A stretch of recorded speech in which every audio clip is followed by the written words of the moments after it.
Greetings everyone and welcome in this webinar, which is also the first one in the second season of weekly based webinars related to information security. So starting from today, every Wednesday at the same time, PCB will organize webinars for different topics that are related to information security and the recent updates which are happening in the information security market. Today, we will be discussing about main challenges and strengths related to digital computer forensics, which many have required and demanded as a topic. My name is Tim Rama, the PCB organizer of this webinar, and the guest for today is Mr. Fong, PCB certified trainer and partner. Actually, Mr. Fong has recently developed a training course for computer forensics, which PCB has started to offer through its global network of partners. So for all of you who are interested, you can write us and get more information about this course. Please write your questions and comments in the question box in the right-hand control panel, and Mr. Fong and I will answer to them accordingly. Thank you. Please, Mr. Fong, you may continue the presentation. Thank you, team. Hello, everyone. Good evening or good morning to you. My name is Fong, and I'll be your presenter for the next 1 hour. So a little bit background about myself. I'm coming from IT security background. I have about 15 years of experience in IT information security. So forensic is also one of my passion. I've been conducting forensic examinations for the last, I would say, for the last 7 to 8 years. My core focus is penetration testing, and both also give me the joy of a lot when it comes to forensic. So topic of the day. In fact, one of this topic is actually an extraction from the CLFE course, Certified Elite Forensic Examination course. We're going to pick a topic to talk about for this webinar. Basically, we're going to be focusing on the challenges in performing digital forensic keyword search. As you know, digital forensic keyword search is one of the key component when it comes to digital forensic. So what is a string search? A string search basically is activity where we look for specific keywords within a specific set of data. Especially when we come across a hard drive and we want to search for clues, we perform string searching, or keyword searching. String and keyword searching is almost a compulsory action during a digital forensic investigation. Now, life is much simpler if all of our data, all of our information is stored in using simple encoding. Like, for example, using ASCII text. If our data, everything is stored in a text file, that would be much easier to search. However, in real life, this is not the case. That's where we have all these challenges come up. Effectiveness and efficiency of keyword searching is very much subject to the knowledge and experience of forensic examiner.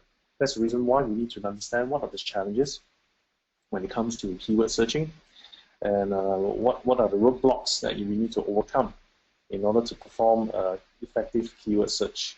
So today we're going to look at some of the challenges, and we're going to talk about what are the ways to mitigate some of these challenges. Now, before we go into keyword searching, let me just introduce you some of the forensic tools. Now, overall, there are many different types of forensic tools in the market. Some forensic tools will function as will have multiple different functions, what allows you to perform searching, and some even do carving and deletion of files. Some can do deep analysis of MACD of the files. So forensic tools are not really the only thing that you should look at when it comes to keyword searching. There are also many free utilities, that comes with operating systems that can be used in keyword searching. For this webinar, we're going to focusing on using forensic tools. Talk about the search that we can use using forensic tools. At most of the time, I would say that if you are searching more than just text file, you will probably need specific forensic tools to do your keyword searching. Unless you are searching for some simple text files, searching on a group of simple text files, then and you can probably rely on the text searching tools that comes with your operating systems. So that's also one of the frequent asked questions. Like some of our students sometimes will say, "Hey, how come I can't use the search function from an operating system? Isn't that more convenient?" Yes and no. Of course, because there are many types of challenges that we are facing, different types of encoding schemes. Some artifacts may not be fully complete without full file carving. So if you want to be serious about keyword searching in the digital forensic, we still have to rely back on the tools. Well, there are open source and commercial tools around. Some open source tools are Autopsy. In fact, FTK, I'm not sure. I don't think FTK is open source tools. FTK is a commercial tool. I use Ncase a lot. There are also others quite unique tools out there. Magnet Forensic, I use that a lot as well. Again, there's no restriction of what tools you can or cannot use. It's usually always a combination when it comes to digital forensic.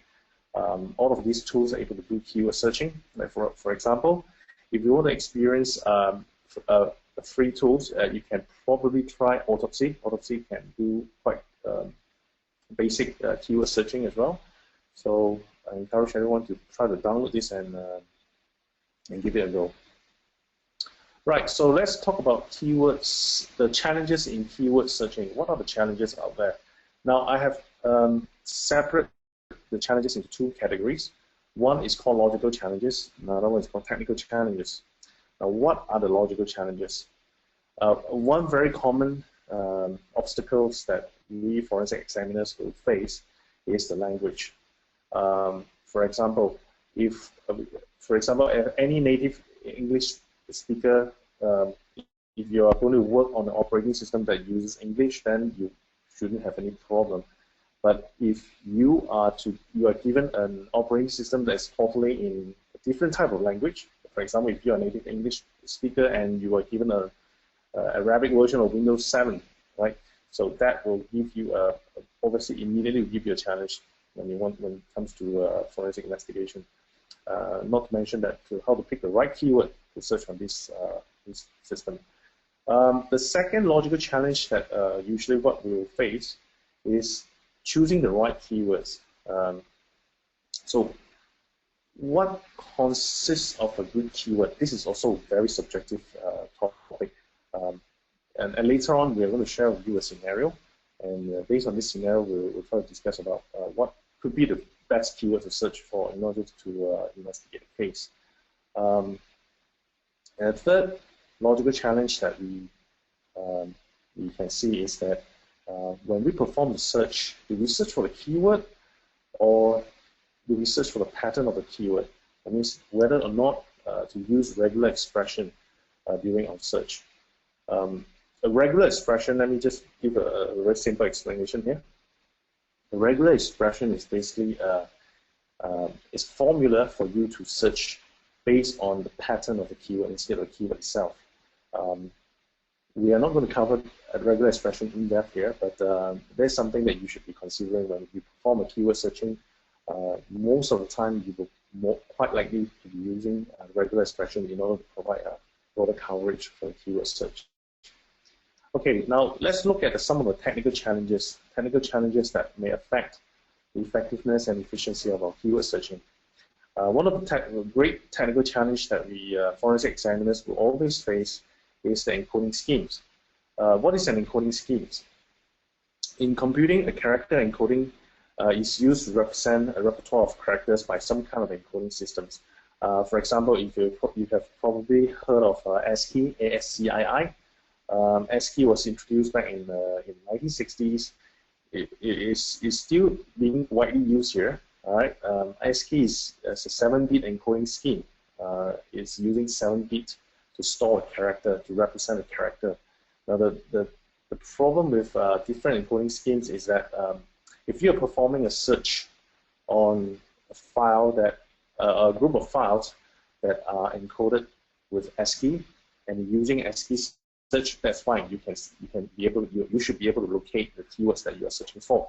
But if you have a group of files which are encoded in different schemes, like for example, encoded in UTF-8, GBK, Big 5, and some other encoding schemes, and the chances are you may not be able to locate your keyword, even though the keyword may exist in those files. We're going to show you some examples later on and later on the slides. Now, some of the common encoding schemes that we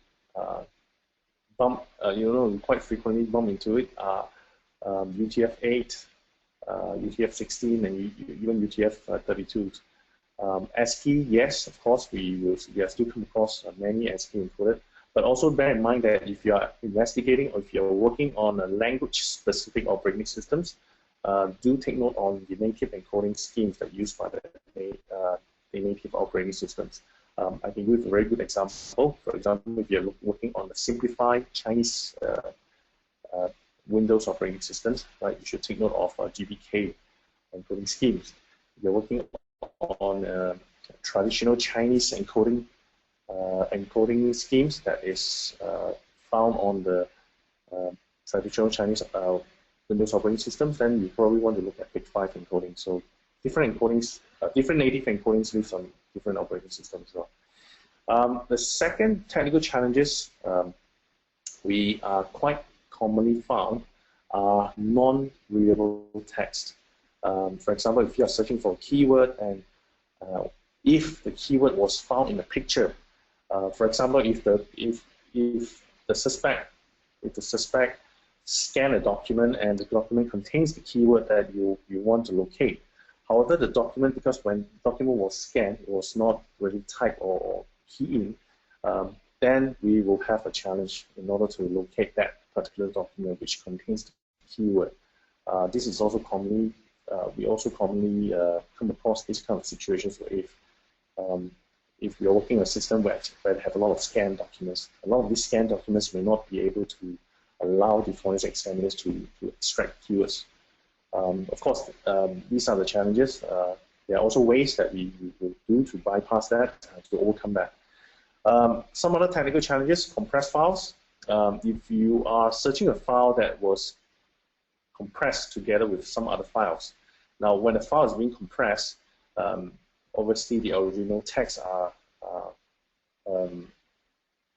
modified in order to save space. So, and of course, we won't be able to search the compressed file for a keyword if you are just straight away searching on the compressed file. So these are additional challenges that we are going to face. Encoded and encrypted files. Encoding and encryptions are different.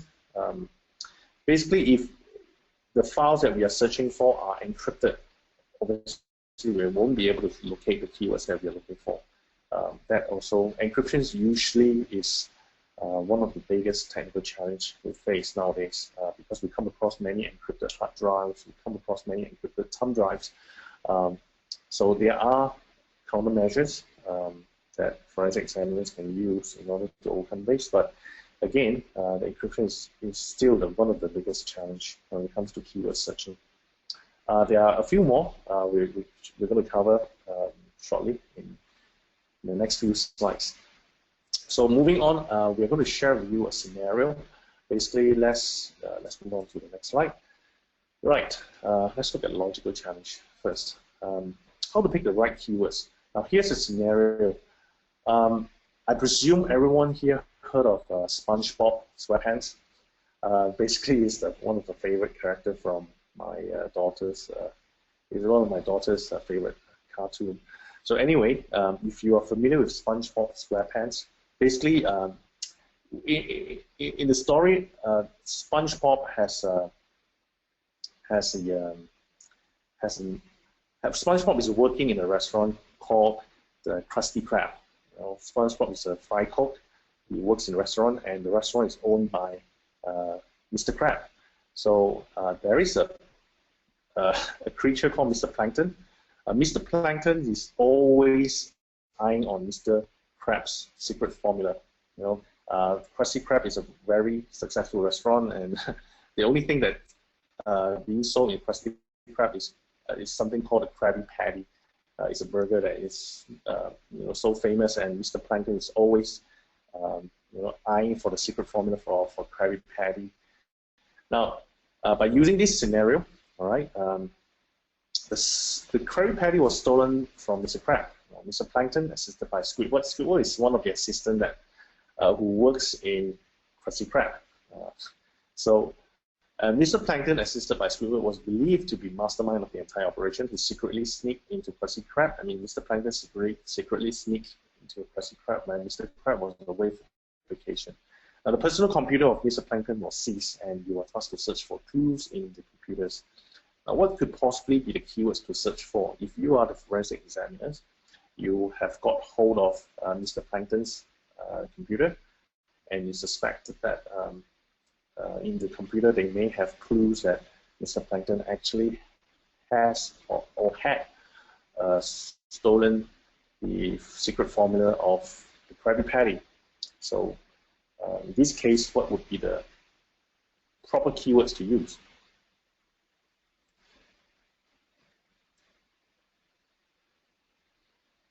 Perhaps you can type it here. I'm not sure if anyone able to see this question. Just one minute. Let me try this feature. Okay. Don't see any questions.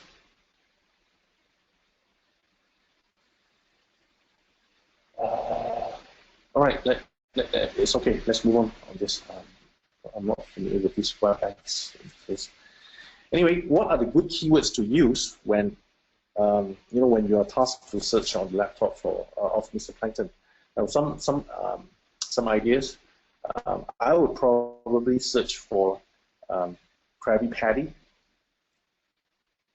The keyword Krabby Patty. I would search for ingredient. The word ingredient. I will search for vacation. I will search for formula. So what are the bad keywords to use to search in this case? I would say it's formula as well. Formula.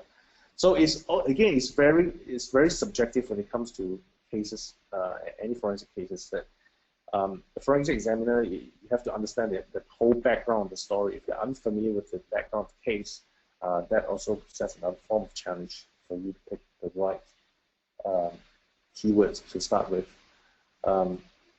So what are the ways to determine the best keywords? Again, some correction, maybe there's no such thing that's called best keywords, because a lot of the time when we perform string searching is always involving activities. We always come up with new keywords. We always, halfway we may reject some of that keywords that may slow down entire forensic process, forensic activities.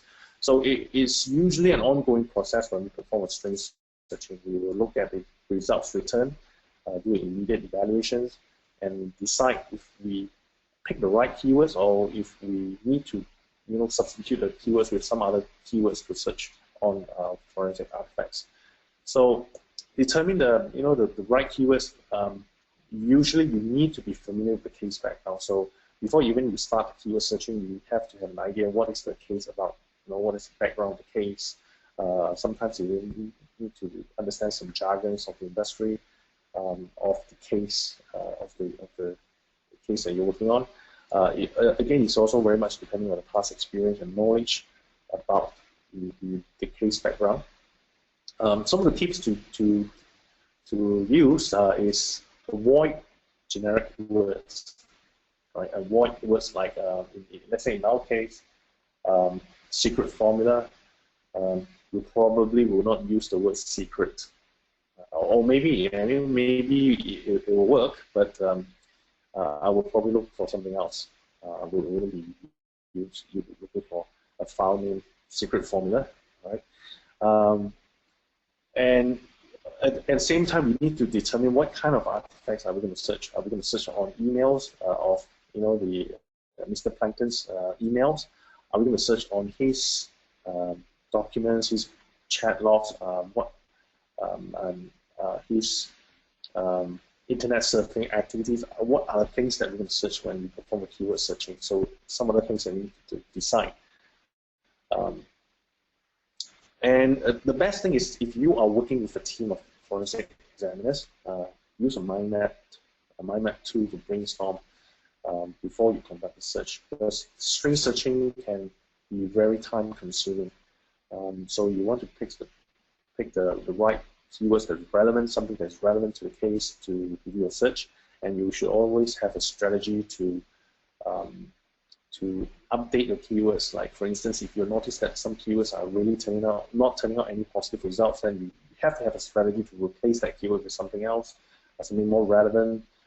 So using a mind map tool allows you to create a mind map that shows what are the potential words that you can be used that's relevant to the case, that you can immediately substitute if certain keywords didn't turn out to be positive.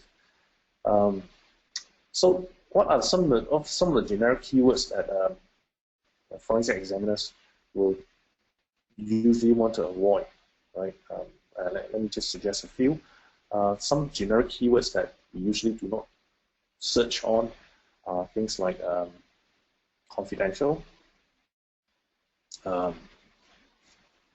secret, the word the word password.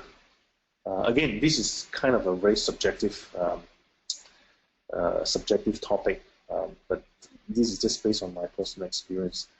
So what are the artifacts that usually we would be very interested to look at? Some of the artifacts. Email would be my first choice. Be starting with emails or deleted mails, deleted email fragments. That would be my first choice.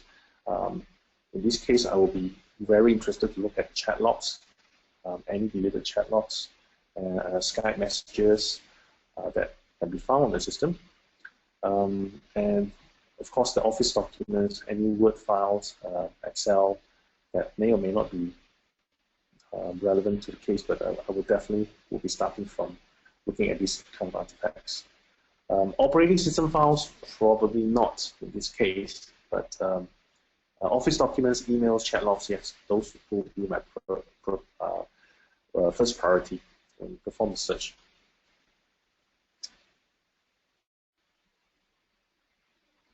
So what are some of the technical challenges? Now we have covered some of the logical challenges. What are some of the technical challenges? The first thing I would say would be technical challenges would be text encoding. Encoding is a standard, it's a numbering scheme that assign each character a set of numeric values. Just to keep it simple, for example, we assign A as number 1, B as number 2, C as number 3. Each character is represented by numbers. However, unfortunately, we do not live in a world that one scheme is enough to cater all different types of characters. Therefore, we have different types of encoding schemes. Different types of encoding schemes will have a different set of different characters in the scheme itself. I'm going to show you some of the common popular text encoding schemes in the next slide. For example, if you're using Arabic, you probably is using Windows 1256 encoding scheme. If you are working on Chinese, simplified Chinese documents, expect to see GBK 2312 GBK. And if you're working on traditional Chinese files, Big 5. Of course, there are others like Hebrew, Japanese, Greek, others. Korean, Thai, Vietnamese. So different encoding schemes will use different numbering to represent different characters. Now, the important thing about keyword searching is this. Files content, the text, if it is stored in one scheme A, and when you perform a search using encoding scheme B, the likelihood of locating the text becomes very low because the encoding scheme doesn't match. That's why in some commercial tools, for example, Ncase, it allows you to search for multiple different encoding schemes. One keyword, and using the same keyword, you can search using different encoding schemes. That's the reason for that. You want to have as broad coverage as possible. As broad coverage as possible. Now, we also need to pay special attention to the OS platform and the encoding scheme during the keyword searching. If the OS natively save text files in the native encoding schemes, then of course in your search you should always include the native encoding schemes. If the text content was encoded using UTF-16, using 16-bit encoding. A normal keyword, ASCII keyword search 7-bit would have missed the particular search keywords. Because ASCII keyword search is using a 7-bit encoding. So let me give you another example. If you have a file that's saved using UTF-8 and you are using a normal OS, native OS search utility that can only perform 7-bit searching, then the likelihood that you will miss out is very high. You won't be able to locate the keyword even though the content is saved on the file that you're searching. So this is especially important when searching documents that may be using different encoding schemes. Like a simple text file that's saved in Chinese with 7 Notepad may be encoding in different schemes. It could be UTF-16, Big5, or even GBK.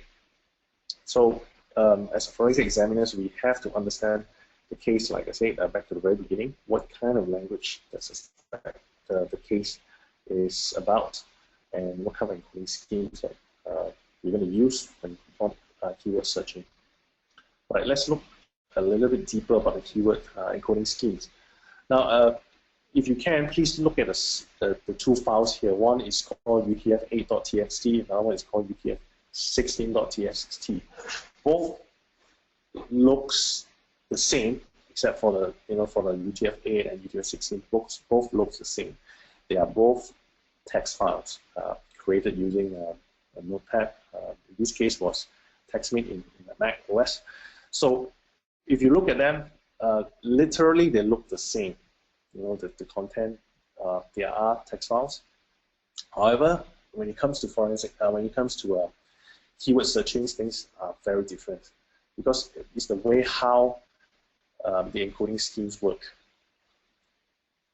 So under different encoding schemes, characters are represented with different codes. When you put these two files into hex editor, you notice that the differences are quite obvious. Like the one that is saved in UTF-8, this is a hex representation of a UTF-8. UTF-8 is basically using 8-bit to represent a character, by the way. The one that is stored in UTF-16, you see that is using two 8-bit characters to represent a character. For example, S supposedly in hex is 53 for 8-bit. So in this case, it's 0053. So for UTF-16. So if we search for a word called saved, SAVED, and our searching schemes, and we have these two files in our search artifacts, and if you're using a UTF-8 searching scheme, and we are quite likely to miss out this UTF-16 file. Right? So we won't be able to locate the word saved in this file. So what are the other technical challenges that we have? Some of the technical challenges are the result of file carving. Now, before we talk about file carving, what exactly is a file carving? A file carving is a process of reassembling computer files from fragments in the absence of system metadata. For example, if we have deleted a file and only part of files that are still remain, the remnants of the file, part of the remnants of the file are still can be found on operating systems. When we perform file carving, we are actually basically piecing back the fragments together, and by luck, if we are lucky, and the carving tools, it may be able to distinguish what is header and footer of the file and put all the fragments back together and form a file. So most carving tools will look for header and footers, and in order to piece back all the fragments, delete the fragments together, and come up with a file. One of the challenges is that the file carving will not always be 100% perfect. Sometimes when we piece back the file together, we found to miss out some data in the file. Again, these pieces are all fragments. These fragments are all coming from different pieces, so there will be chances that the keywords that we're looking for may be partially missing from your file, and in that case, if you are using a simple keyword search, then quite likely we'll miss out the file that we're looking for. So what is the issue with file that was carved? The carved file may not always have full integrity assurance because all of the content of the files are coming back from pieces that was left over on the operating system, so we do not have a perfect condition of the file. Like in this case, if we are looking, this is a partially carved file that was put back together by the operating system. If we are looking for a keyword called SpongeBob, SPONGEBOB, and even though this file, the content of this file is relevant with the keyword, and it's quite likely that we'll miss out the first SpongeBob because the S is missing here. The S word is missing, so therefore, sometimes it's good to use regular expressions to overcome these situations. Using regular expressions, we can aim for, instead of looking for S in front, we can use ONG, EBO, perhaps in between to narrow down our search. So some other technical challenges we haven't covered are compound files, zip files, compressed files. So how do we deal with compressed files? That's why in many commercial forensic tools, you will always have an option to uncompress the files for searching. So unfortunately, this is still the only way to perform a thorough keyword search. If we are performing a keyword search on an operating system that has compressed files, which I think most of the time we're bound to see many compressed files in our forensic artifacts. So it's quite likely that we will need to uncompress these files and in order for us to do a complete search. So that's why keyword searching is very time consuming. We have to bear in mind that we have to go through all this process in order to look for the clues that's relevant to our case. So compounded files are a form of challenge. We need to be able to uncompress the files. And another form of technical challenge from these compounded files are if we found that there are some proprietary compressing schemes that our forensic tools or even ourselves are unable to use to uncompress the files, then we will be missing out perhaps a lot of important clues on those compressed files. Binary files like PDF, RTF document, Excel, Office documents. Again, most of the commercial forensic tools should be able to cover all these binary files, common Office documents. Just that normal operating system utilities or some free open source tools may not have as comprehensive abilities as compared with the commercial tools. So binary files, I wouldn't say it's a big challenge because most of these can be searched using many commercial tools nowadays. Encrypted files. If encrypted files, it could be just a compressed file, encrypted in encrypted form, or it can be just a file that's encrypted, like PGP encrypted files. Also possess another form of challenge. Normally, what we will do is during our forensic investigation, if we are going to focus on Office documents, we will basically locate what are the encrypted files that we can see from the list of forensic artifacts. If we have identified many encrypted files that may be relevant to the case, we will take them separately and try to decrypt them separately.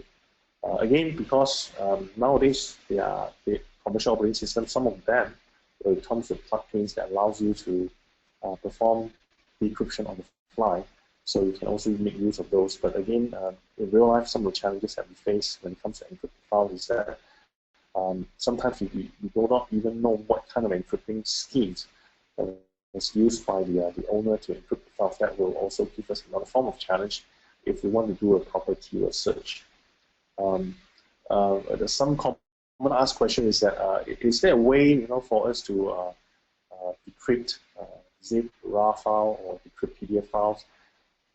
Again, the answer is yes and no, depending on the encryption schemes and the version of the PDF, the version of zip and RAR files.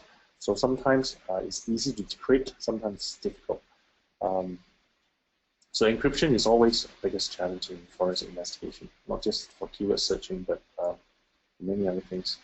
Slack space and unallocated storage space, another form of technical challenges. If files were deleted and overwritten many times, if the fragments are if the file content are too fragmented, even though some partial of the keywords may exist in hard drive, in the forensic artifacts, but because it is so heavily fragmented, we will also have tough time to locate those keywords, to piece back the information together to form a clue. So slack space and unallocated storage space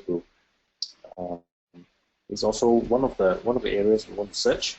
But then again, wouldn't place too much hope on that if you want to find a complete keyword document. So how do we deal with all these challenges? Of course, different challenges with different ways to overcome this. We will actually have some coverage on these topics when it comes to CLFE training. So if you have not seen the CLFE training, do check out the PCB CLFE training. There are quite some interesting topics out there in the training, and we have also included some of the new topics and such as challenges, in SSD, solid state drive examination. So that's pretty much about my presentation for today. Tim, back to you. Thank you very much, Mr. Fong, for this quite informative presentation. I want to thank all the attendees as well for taking the time out of their busy schedules to joining us. We hope you enjoyed this session, and if you like this session, I would highly encourage you to find out more and take the Certified Lead for Computer Forensics Examiner, the training course that we offer, which Mr. Fong has developed himself. We have received your questions, and because the time is limited, we will answer to them individually by email. Should you have any further questions or need more information, don't hesitate to write us. We would be happy to assist you. Please check also the PCB's webinar schedule in our website and social media because, as I said in the beginning, we will be organizing lots of informative webinars every week on different topics. Next week, we will be discussing on how to implement effective disaster recovery strategies. So we will be kindly waiting for you to joining us in this session. Thank you once again, Mr. Fong, and see you soon. Bye-bye.